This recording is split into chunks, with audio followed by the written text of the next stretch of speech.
It's time for the Live Life Loved podcast with internationally renowned author and speaker, Dr. Nicole Berryhill. Her message of good news, practical hope, and assured victory is a thirst-quenching relief in today's culture. You do not have to live your life in fear. You can truly and confidently live life loved. And now I give you Dr. Nicole Berryhill, our host of the Live Life Loved podcast. Thanks so much, Nate, and welcome back to you this week. Thank you for spending this time together with me. So last week we talked about what love is. There are so many kinds of love, but in the words of the great Bob Marley, it really is all one love. Seeing someone with all their flaws and simple humanity and welcoming them unconditionally into relationship with you. It could be a love interest, an old friend, a parent, a grandparent, a child, or even the creator of the universe. Some call it an ache, a yearning, desire, or thirst. Whatever words we use, we're describing something yawning deep within our chests for love. We were created for union, for friendship, for dance, for laughter, for sighs, for shared burdens, and for shared silences. We were created from, by, and for love. Life has a funny way of lulling us into complacency about the idea of love when it should be so exciting and so enthralling that we rejoice at the mere thought of experiencing it in any of its manifestations, friendship, family, and romance. Somehow, we've allowed the world around us to busy our minds with responsibilities, distract us with compartmentalization, fear of exposing our warm underbellies to one another, that most of the time we completely miss the deliciousness of love in all its forms. Much like Kevin from Nashville, who submitted our listener question from last week, we just don't know how to love. We humans rely heavily on a psychological process called modeling. It's how we learn to eat, talk, walk, and just be human. Basically, modeling means we learn by watching activities displayed by others. It's the single most powerful influence on us as young people. It's how people in the same areas of a country almost unilaterally speak with the same dialect or accent. Now, most of us are lucky enough to have experienced at least one person in our lives who was capable of unconditional love. Many have not. That means for most of us, the how to love part of our human experience has been modeled for us quite incorrectly or incompletely. We grow and bend and shift through our lives, learning that there should be a hard, crunchy exterior protecting our warm, muffiny hearts. That letting people in equals being taken for granted or used or as somehow a form of weakness. Nothing could be further from the truth. It takes a brave warrior to truly give love and to be able to receive love. We were each uniquely created and equipped for this magnificent experience, but it has often been so sadly dulled and cheapened by our experiences with other wounded people over time. Based on the incredible feedback we received to last week's talk, I decided that a series on how to love was not only a great idea, but is absolutely necessary as a part of the discussion we're having together here. I welcome you to follow along with me over the next few weeks as we explore certain aspects of love and the hindrances we may need to deal with to get there. Last week's word of the week was metanoia, which means the process of believing something better. I invite you into that experience again this week. Let's start this series with a talk about forgiveness. What if I tell you it's better than we were led to believe? It's listener question time on Live Life Loved podcast with Dr. Nicole Berryhill. Let's see what we have today. This week's listener question is from Kim in Chicago. I chose Kim's question because it's super honest and really transparent. So many of us have been in Kim's shoes before. I know I have. She asks, I'm trying to move on with my life after a horrible divorce. but I just can't seem to be able to let the anger go. He was a horrible person to me and blatantly disregarded our children's feelings throughout the whole process, when he was the one who was unfaithful and demanded the divorce in the first place. Will I ever be free of this pain and emotionally available to love again? Girl, you said a mouthful. And I appreciate your transparency and your sincerity. The short answer to your question, Kim, is a resounding yes. There is hope, and you can be free from this pain. Not only that, but you can strategically use this time of recovery to bounce back a stronger person who is much better equipped to love freely in a way that feeds your soul, and to choose a partner who's equipped to unconditionally love you and join you in that effort. Most of us can identify pretty heavily with that feeling of bitterness and unforgiveness. Someone, somewhere along the line, hurt us badly, discredited our integrity, denied us our preciousness and uniqueness, violated our boundaries, or discarded our feelings. Perhaps it was a friend, a lover, a parent, a family member. It could be anyone, really. In the Bible, the Greek word aphesis, A-P-H-E-S-I-S, which is our word of the week, is often translated forgiveness, but it literally means to let go, to release from debt, or more closely translated, to release something from your grasp. So, literally, to drop it. Forgiveness is the act of pardoning an offender. We forgive others when we let go of resentment and give up any claim to be compensated for the hurt or loss we've suffered. The Bible teaches that unselfish love is the basis for true forgiveness, since love does not keep an account of wrongs. That's in the love chapter, 1 Corinthians chapter 13. You'll find that in verses 4 and 5. To forgive is to set a prisoner free and discover that the prisoner was you, writes Louis B. Smedes. C. Joy Bell puts it this way: anger is like flowing water. There's nothing wrong with it as long as you let it flow. Hate is like stagnant water. Anger that you denied yourself the freedom to feel, the freedom to flow. Water that you gathered in one place and left to forget. Stagnant water becomes dirty, stinky, disease-ridden, poisonous, deadly. That is your hate. On flowing water travels little paper boats of forgiveness. Allow yourself to feel the anger. Allow your waters to flow, along with the paper boats of forgiveness. Be human. If you don't know what it feels like to forgive, then you're missing out on a great joy in life. You can make yourself psychologically stronger by learning to forgive, and it's easier than you can imagine. Oftentimes, people struggle to get past painful memories in their lives. Even though this is not something new, and we all know that we should learn to forgive and forget since we were in elementary school. Unfortunately, many people tend to dwell on the past, and that only creates a downward spiral of pain and disappointments. Anger makes you smaller, while forgiveness forces you to grow beyond what you were, wrote Cherie Carter Scott.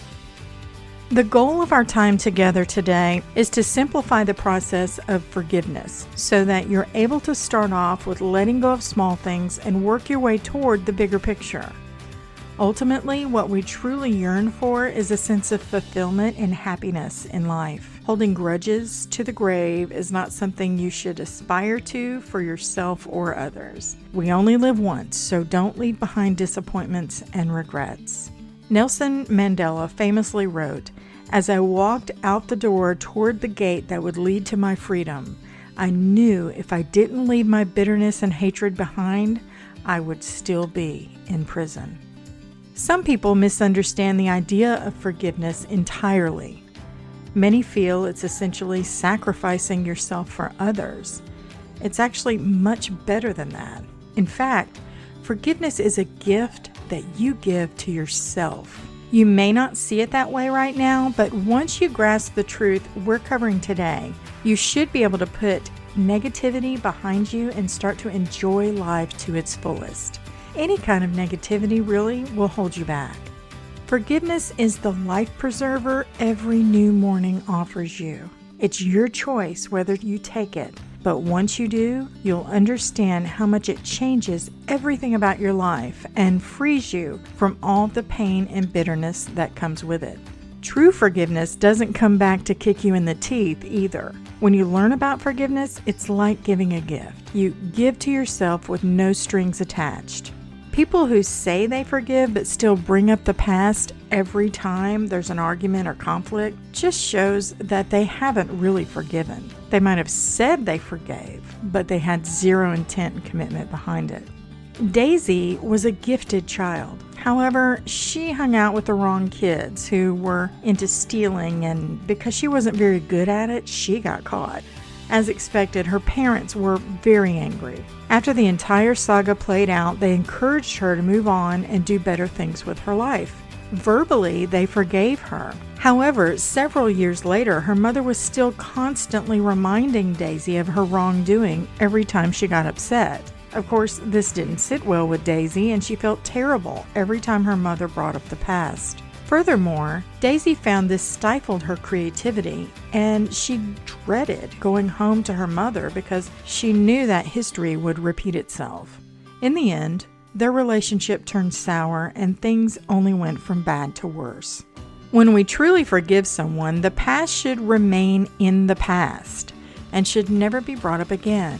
Forgiveness gives both us and the person we feel has wronged us the freedom to move on.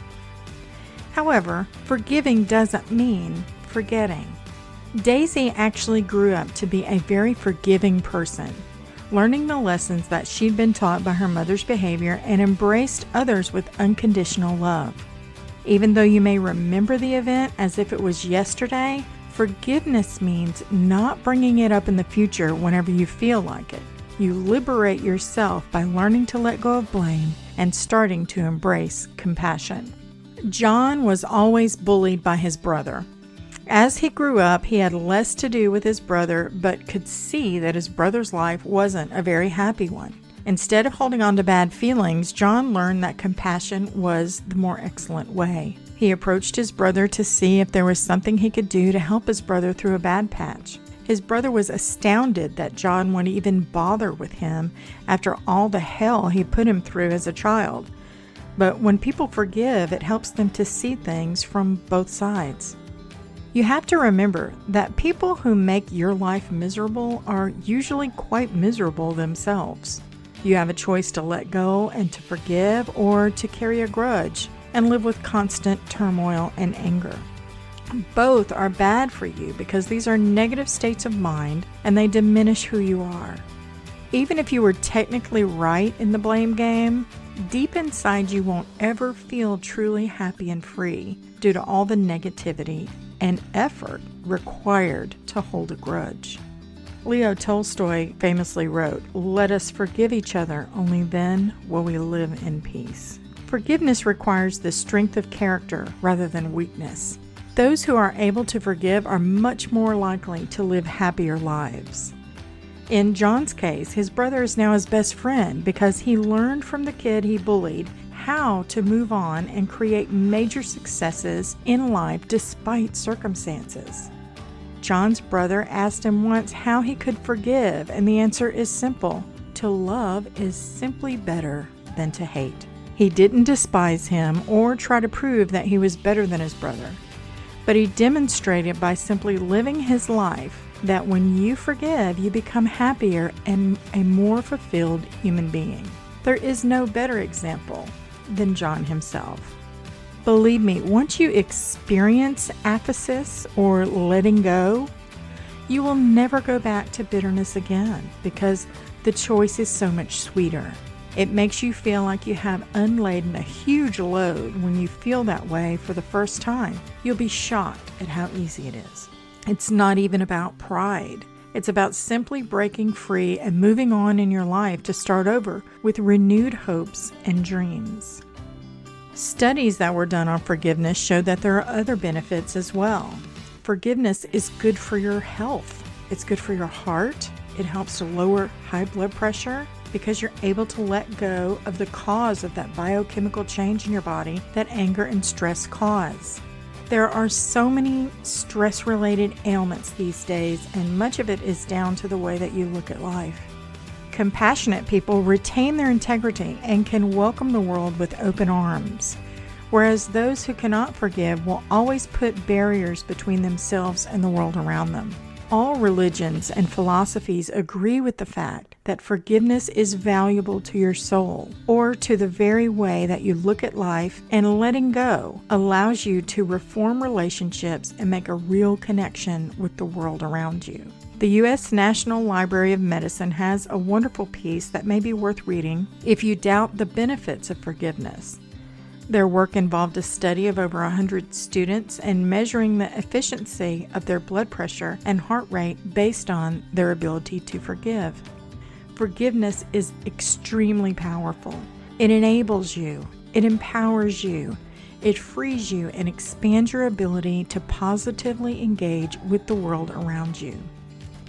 For those who are prepared to work to develop this spiritual strength, there is an action you can take to show you immediately what forgiveness does. The next time someone hurts your feelings, don't wait for them to apologize. Break the ice and call them to get everything back on a good footing. It really doesn't matter who apologizes first as long as there's forgiveness. The fact is that the person who cannot apologize is always going to be in the weaker position. If you take the initiative to actively forgive that person, you show your strength of character, and that may inspire that person to understand that there are other ways to handle conflict and move on with their lives. Unforgiveness is actually a poison. Claire was once cheated on by her husband. She went forward in her life, and because she held on to the anger, she took it into the future relationships that could have worked out really well for her. Before men were able to prove their love for her, her bitter assumptions made her behave in such a way that actually drove them off. You imprison your heart when you can't forgive. Claire found herself going through the pockets of her partner. She found herself looking for problems even though there were none, because she was unable to accept that people could simply be good to her. By doing so, she diminished herself and made herself seem less valuable as a partner.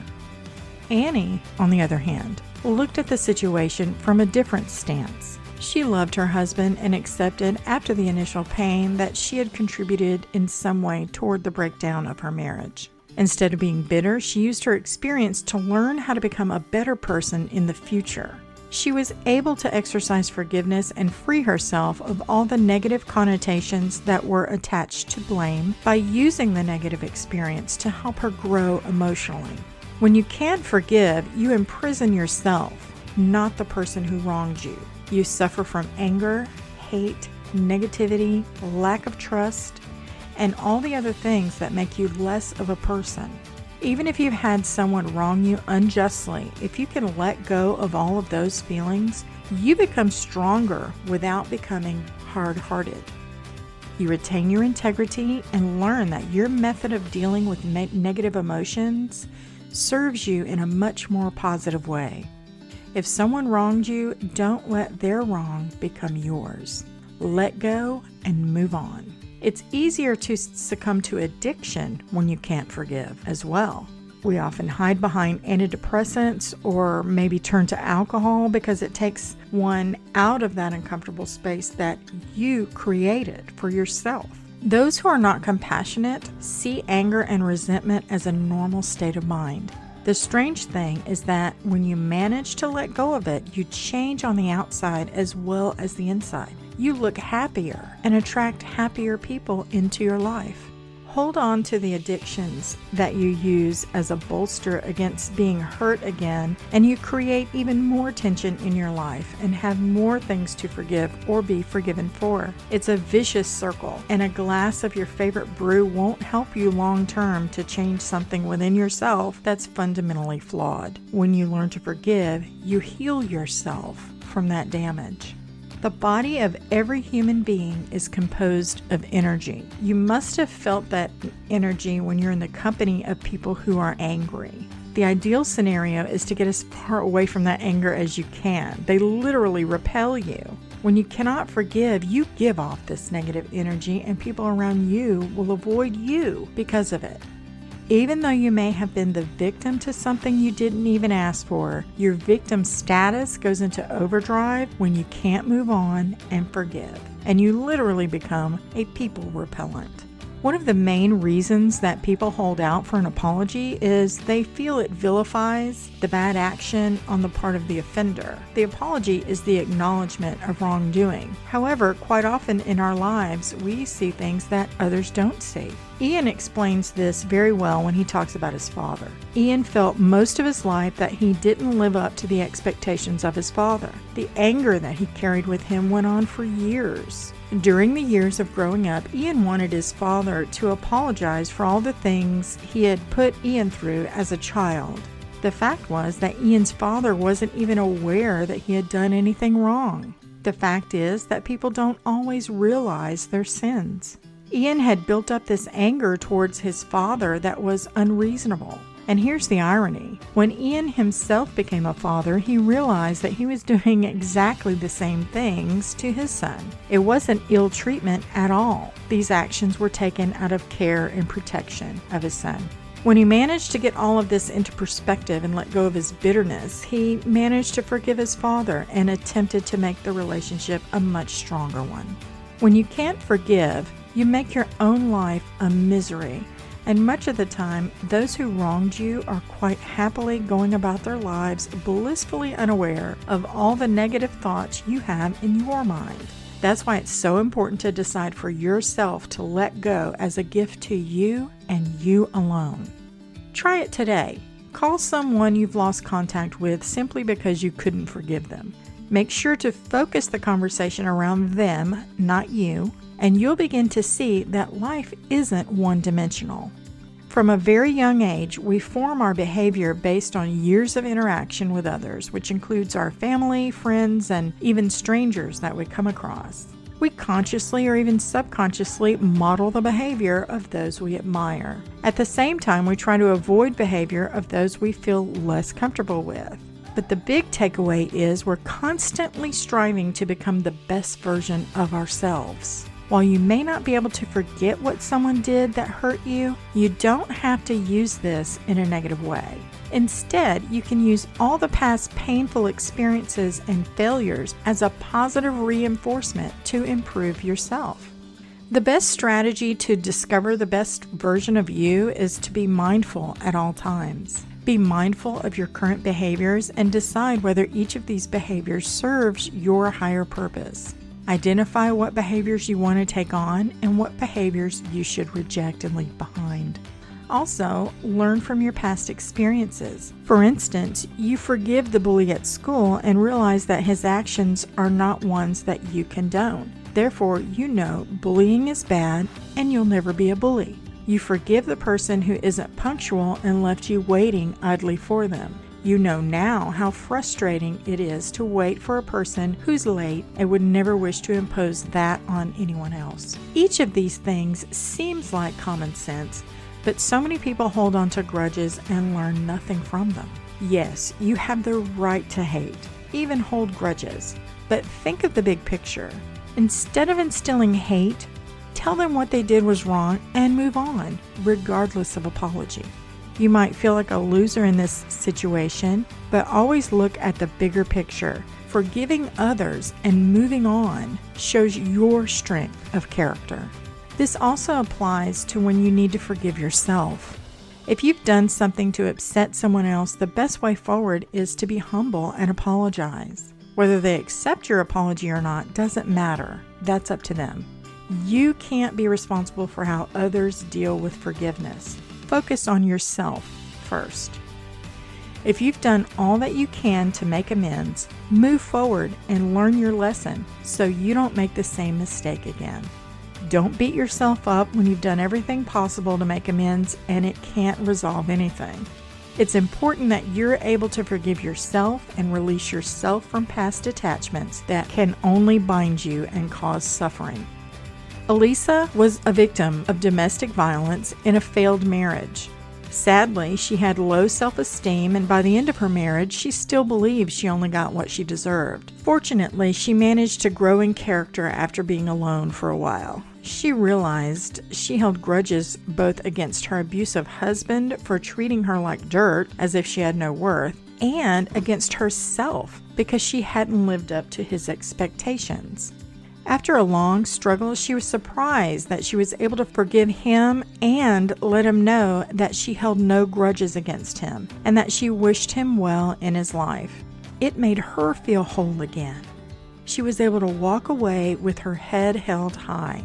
She used empathy to try and see the situation from her husband's viewpoint, bearing in mind his background and his own demons in his life. Then she had to take the walk toward forgiving herself for several things. Had you asked her what she had to forgive herself for, the answers would have been contradictory, which is why she had so much trouble handling her feelings in the first place. First, she thought she had not lived up to what was expected of a wife, and she thought she was worthless for thinking all the bad thoughts about her husband. She also thought she wasn't worth much more than he had offered her. However, as she went through the healing process, after forgiving herself, she found that she had to let go of her past and move on, as the past does not equal the future. Today, she's been able to build a strong foundation in her life before embarking on another relationship. There are women who believe that holding on to past sins make them attractive to men who enjoy protecting their other half. Oftentimes, this is based on not being able to forgive themselves and having lost their sense of self-esteem. Unfortunately, these are the types of women who will walk from one abusive relationship to the next because they never form that strong foundation when they're single and rely on someone else for their strength. That's a huge mistake. You have to find yourself, plant your spiritual roots, and become a person you love and respect before you can expect to have that kind of love and respect from someone else. When you wish to forgive someone, let them know that you forgive them and it's time to move on or reconcile. That should always be the end of the story. You should never have to bring up the rotten past and remind others how they've wronged you, especially when you're arguing. Otherwise, it isn't absolute forgiveness. Absolute forgiveness means you're able to put all of that behind you, close the chapter, and move on. The same can be said when forgiving yourself. After you decide to let go of the past, never bring back those negativities and fuel your emotions. Be kind to yourself. Giving yourself absolute forgiveness is a great way to make you stronger and help you thrive in future relationships. Now, there is a law of forgiveness. Healing your mind, body, relationships in your personal and professional life. Let's start by using William's story as an example. William has been working in the bank for many years, hoping that one day he could be the bank manager. However, time and time again, younger men got promoted before he was offered anything. He began to resent everyone around him. He saw them as being favored above him. Things began to change after he took on a yoga class. Not only did yoga bring him health benefits, but for him, it taught him valuable life lessons. Since then, he began to look at things differently. When someone was promoted, usually he was resentful. But thanks to what he learned in his classes, it opened up his mind, and he began to accept the realities that he has no control over. What William didn't realize was the reason he wasn't promoted was because of his resentment and the way he treated people around him. He was perpetually unhappy and stressed out because he couldn't accept the fact that it was all his fault. His classes helped him to face his own demons and learn the importance of forgiveness. He had to forgive himself for the negative attitude he carried with him all his life. As soon as he changed the way he looked at things and broadened the spectrum of his thoughts, he could see quite clearly that the reason he was always passed over for promotion was because of his performance at work. His colleagues did not think he would be a good leader. He was seen as being someone with bitterness and anger. Within 2 years of forgiving, he was promoted to bank manager, and it wasn't pure coincidence. When you see the whole spectrum of difficulties that are caused by jealousy, hate, greed, and negative thoughts, You also see that it's an obligation to yourself to step beyond negativity towards something more positive. That's where the power of the law of forgiveness kicks in. If you're able to forgive, it empowers you so much that everything seems so positive to you, and you're able to go through life with a whole new viewpoint. We're all human beings, and we all make mistakes. We all go through peaks and valleys. Life is never smooth sailing. However, when you learn to use the law of forgiveness and make it part of the way you live, you'll find happiness, and the weight of burden will lighten and eventually disappear. You have the power within you to make that change in your life. Never underestimate the power of forgiveness. The law of forgiveness is all about getting things into the right perspective. If someone calls you names, do you see it as an insult? How about seeing that person as being in need of drawing attention to himself and feeling sorry for them rather than angry? If someone steps on your toe is quick to recover. However, the injury inside lasts much longer if you can't forgive right away. People do things, and sometimes the driving power behind those things is their own lives being out of control. When you forgive, you allow them to look at life from a new perspective, and sometimes that's all they need. Show them the bigger picture rather than showing them the small picture that makes you appear smaller. Today, we see postings on Facebook and other social media where people are judgmental and critical of each other. Tomorrow, we could see hope and joy being spread like grass seed in a big wind, but it's really up to each individual to start the process. Social media is a powerful way to spread happiness and to share positive views. This is what the world needs right now. When you learn to forgive, you lead others by example. Never underestimate the power of forgiveness. It is the key to your happiness. It's as simple as that. You can write down all the people you need to forgive and then make an active choice to forgive them. You'll begin to notice your life changing for the better. Keep spreading good vibes to people around you. Make the world a better place. Or, as Mahatma Gandhi famously said, be the change you want to see. The next time you are faced with bitterness or unforgiveness, ask yourself these questions. How did I contribute to this situation? What can I do to make the situation better? What can I do to show people I love them? What does it matter who says they're sorry first? And then ask yourself the obvious question, what's in it for me? C.R. Stranahan wrote, "Forgiveness has nothing to do with absolving a criminal of his crime. It has everything to do with relieving oneself of the burden of being a victim, letting go of the pain, and transforming oneself from victim to survivor." You'll be fulfilled knowing that you had already done the best you could and leave no regrets. You'll also discover the freedom that can be achieved by a simple act of forgiveness. Forgive yourself and forgive others for their seemingly thoughtless actions. When you learn to let go, you open up the potential to have great relationships and feel spiritually alive again. To be a Christian means to forgive the inexcusable because God has forgiven the inexcusable in you, wrote C.S. Lewis.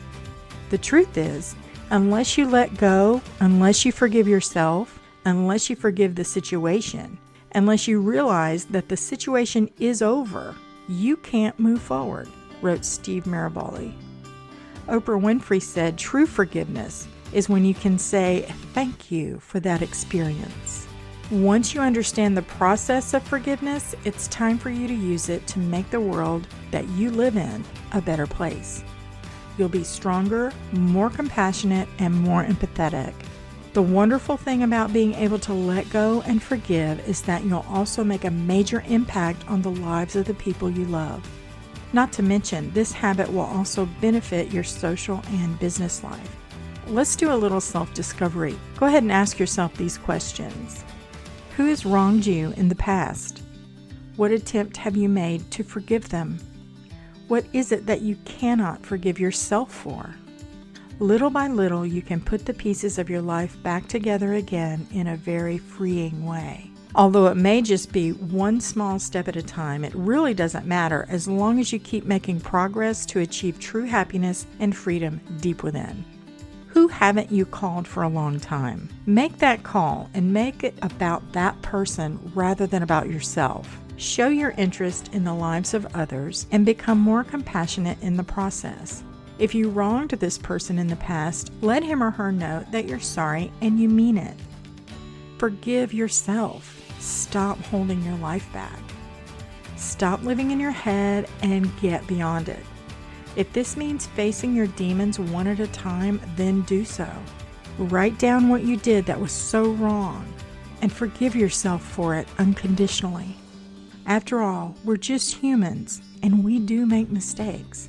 Learn from it and start focusing forward onto the things that really matter.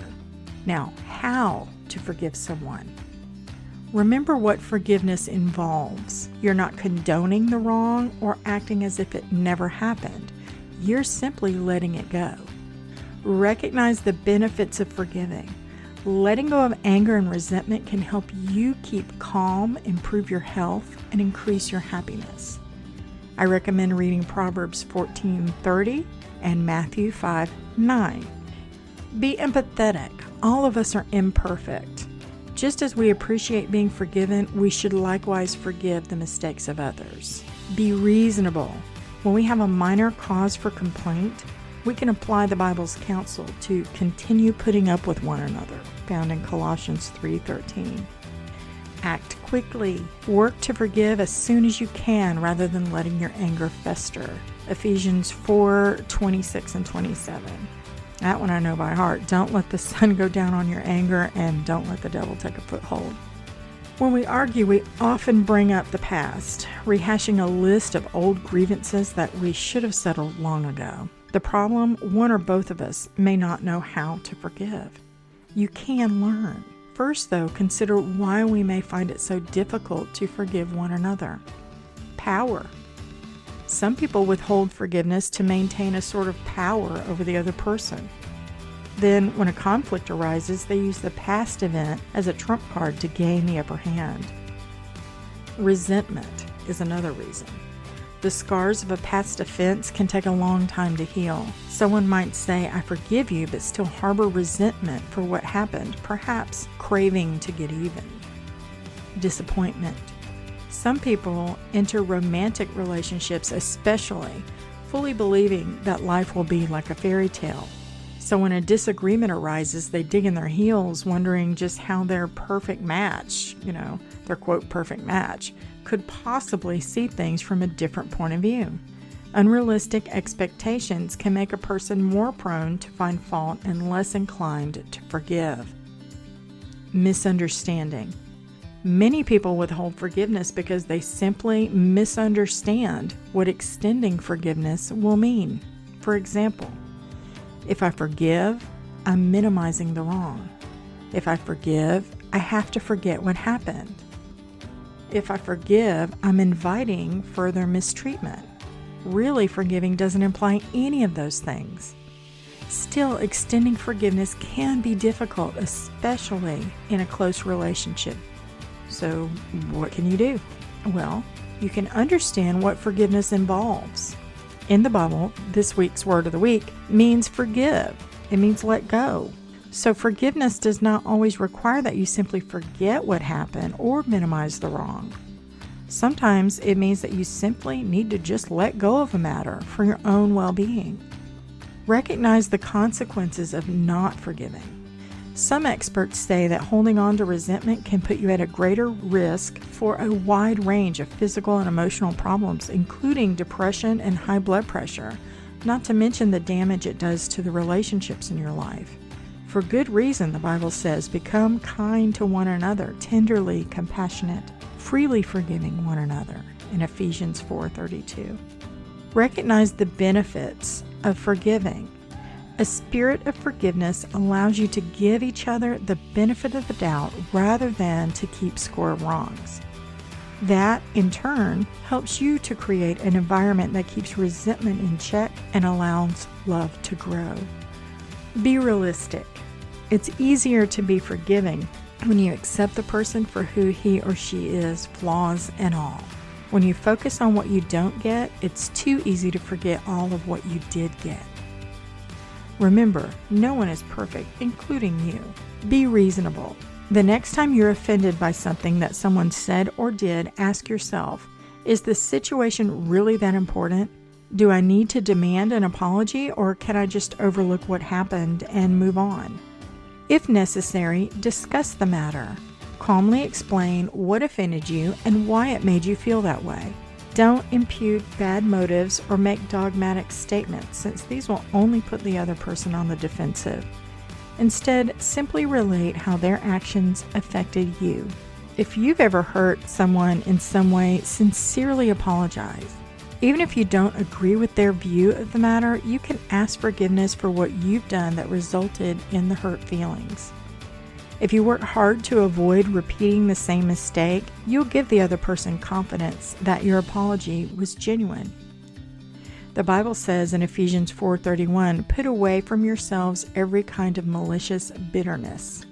Harboring resentment is like slapping yourself and expecting the other person to feel pain. The family member who is the focus of your resentment may be feeling just fine, enjoying their life, and perhaps not at all troubled by any of this, writes Mark Sichel in his book, Healing from Family Rifts. The bottom line, resentment hurts you far more than the person you resent. Resentment is a choice. Some people might doubt that. They would say, this person made me feel resentful. The problem is, such thinking puts the emphasis on something that cannot be controlled, the actions of another person. The Bible offers another alternative. It says, let each one examine his own actions in Galatians 6:4. We can't control what someone else says or does, but we can control how we react to it.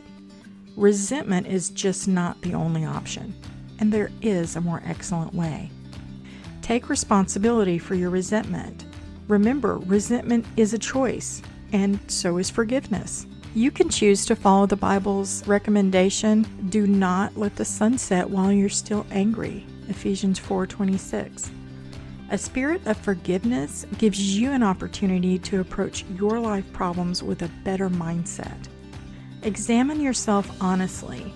The Bible acknowledges that some people are prone to anger and disposed to rage. You'll find that in Proverbs 29:22. Does that describe you? Ask yourself, am I inclined toward bitterness? How easily am I offended? Do I tend to make issues over minor matters? The Bible says that the one who keeps harping on a matter separates close friends. That's in Proverbs 17:9 and Ecclesiastes 7:9. That can happen in any relationship. So if you have a tendency toward resentment, ask yourself, could I be more patient with the people in my life? Decide what's truly important. The Bible says there is a time to be silent and a time to speak in Ecclesiastes 3. Not every offense needs to be discussed.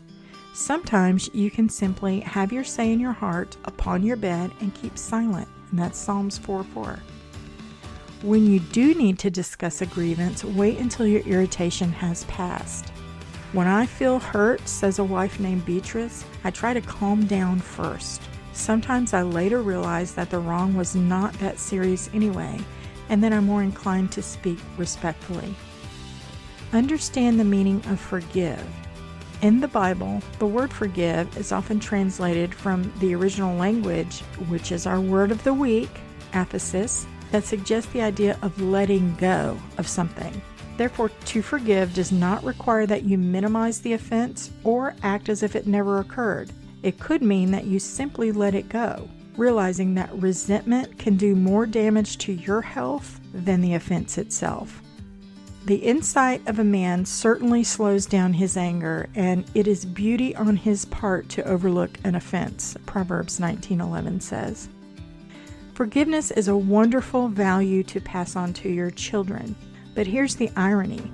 Children are actually better at forgiving than most adults. Think about it. We often ask our children to shake hands with kids they've fallen out with and say they're sorry, so why can't we? Never stop practicing forgiveness. Remember to recognize what's in it for you. It's the best gift you can ever give yourself, and life is too short to hold on to unnecessary grudges. So here's my last question for you this week. Do you want to experience more bitterness or more happiness in your life? Today is the day for you to find the freedom in forgiveness. We thank you for tuning in and can't wait to hear how you are doing. Feel free to reach out with comments or questions at NicoleBerryhill.com. So until then, may the road rise up to meet you. May the wind be always at your back. May the sun shine warm upon your face and the rains fall soft upon your fields. And until we meet again, may God hold you in the palm of His hand. Thank you for tuning in. You've been listening to the Live Life Loved podcast with Dr. Nicole Berryhill. Be sure to subscribe, like, and share over your social media to help spread the love. Be sure to sign up for the free Live Life Loved newsletter today at NicoleBerryhill.com for bonus weekly content to help you live your life loved.